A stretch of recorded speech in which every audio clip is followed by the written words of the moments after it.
सांगलीत 2 कत्तलखाने सुरू आहेत. ते कसे सुरू आहेत हे खासदार विशाल पाटील यांनी सांगणं गरजेचं होतं, परंतु मी फाटक्या तोंडाचा आहे हे त्यांना माहिती होतं. म्हणूनच माझ्या भाषणापूर्वीच ते येथील कार्यक्रमातून निघून गेले असं म्हणत मंत्री नितेश राणेंनी खासदार विशाल पाटील यांच्यावर टीका केली होती. त्यांच्या या टीकेला विशाल पाटलांनी त्यांच्या शैलीत उत्तर दिले. काही लोकांना राजकीय भाषण करावं लागतं, त्यांची ती शैली आहे, पण सांगलीत त्यांच्या बोलण्याने काही फरक पडणार नसल्याचा टोला विशाल पाटलांनी लगावलाय. यावेळी बोलताना विशाल पाटील म्हणाले, माझा पूर्वनियोजित कार्यक्रम होता म्हणून आम्ही निघून गेलो. महापालिकेच्या कार्यक्रमाबाबत मला उशिरा कळवण्यात आलं. त्यांच्या वडिलांचे आणि आमचे संबंध चांगले आहेत, त्यामुळे आम्ही त्यांना मान दिला. ते कॅबिनेट मंत्री आहेत, त्यामुळे खासदार या नात्याने मी त्यांचं स्वागत केलं. त्यांची परवानगी घेऊनच मी बोललो. भाषण करताना काही लोकांना राजकीय भाषण करावं लागतं, त्यातला तो भाग असेल. सांगली ही सर्व धर्म समभाव, सर्व समाज एकत्र घेऊन चालणारी आहे. इथे सर्व जात धर्म बघून राजकारण होत नाही. त्यांची ती शैली आहे. त्यांच्या या बोलण्याने सांगलीला काही फरक पडेल असं वाटत नाही. खरं तर मत्स्य विभागामार्फत मच्छी मार्केट नूतनीकरणाच्या कामाचा शुभारंभ होता. यासाठी मंत्री नितेश राणे उपस्थित होते. सांगलीत कत्तलखाना हा गोहत्येसाठी नव्हे, तो बरेच वर्ष चालतो. त्याचा संदर्भ गोवंश हत्येसाठी करावा हे दुर्दैवी आहे. सांगलीचा इतिहास आहे. सांगलीत पारंपरिक परंपरा आहे. दोन्ही धर्माची लोक एकजुटीनं राहतात, त्यामुळे सांगलीबद्दल बोलणं चुकीचं असल्याचं ते म्हणाले.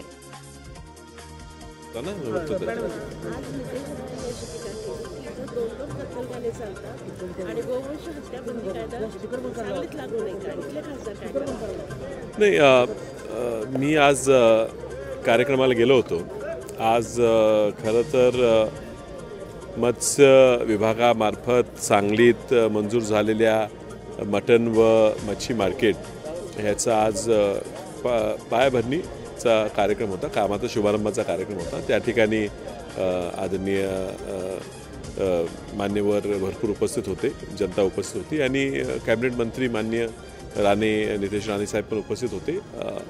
मला पुढच्या कार्यक्रमाला जायचं असल्यामुळे मी म्हैसाळला निघून गेलो. त्यानंतर त्यांचं भाषण झालं, मी काय ऐकलं नाही. पण त्याचं ते कत्तलखान्याबद्दल बोलले असतील तर सांगलीत कत्तलखाना हा गौ हत्येसाठी नाही आहे. सांगलीत कत्तलखाना हा बरेच वर्षापासून चालतो आणि त्या ठिकाणी त्याचा संदर्भ हा गौवंश हत्येशी करावा हे जरा दुर्दैवी आहे, किंवा कुठल्याही जाती धर्माबद्दल घ्यावा हे दुर्दैवी आहे. सांगलीचा इतिहास आहे पारंपरिक. सांगली लोक दोन्ही धर्माची, सर्व धर्माची एकत्रित राहिले आहेत, चांगल्या संबंधातनं राहिले आहेत, सलोख्यानं राहिलेले आहेत. आणि त्यामुळे सांगलीत बद्दल असं बोलणं थोडं कदाचित चुकीचं असेल. पूर्ण कडवट असतं. माझं भाषण सुरू होण्याआधीच तुम्ही निघून गेलात आणि थांबल्याचं त्यांना कळालं असं. नाही, योगायोग आहे. पण मी तसं पाहायला गेलं तर मी कार्यक्रमात उशिराही आलो होतो. मग मला जर आधीच यायचं असतं तर मी कार्यक्रमात लवकर आलो असतो, लवकर गेलो असतो. मी एका कार्यक्रमात होतो. आज म्हैसाळच्या आवर्तनाची सुरुवात होती. माझ्या हस्ते त्या ठिकाणी मोटरचं पूजन होऊन त्या ठिकाणी पाण्याची सुरुवात करायची होती.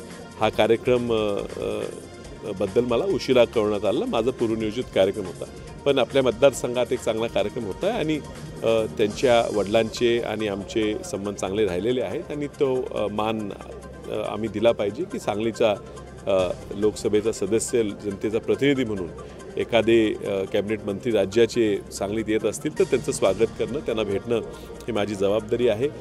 मी त्यांच्याशी स्टेजवर बोललो देखील की तुमचं सांगलीत स्वागत करण्यासाठी मी आलेलो आहे आणि मी बोलून निघून जाणं तुम्हाला जर चुकीचं वाटत असेल तर मी बोलणारही नाही, मी तसंच जातो. तर त्यांनीच आग्रह केला, नाही नाही तुम्ही बोलून जाऊ शकता, आणि त्यांची परवानगी घेऊनच मी गेलो. त्यामुळे तसं का बोलले हे बघा, भाषण सुरू असताना काही लोक यांना राजकीय भाषणं करावी लागतात, त्यातला तो भाग असेल.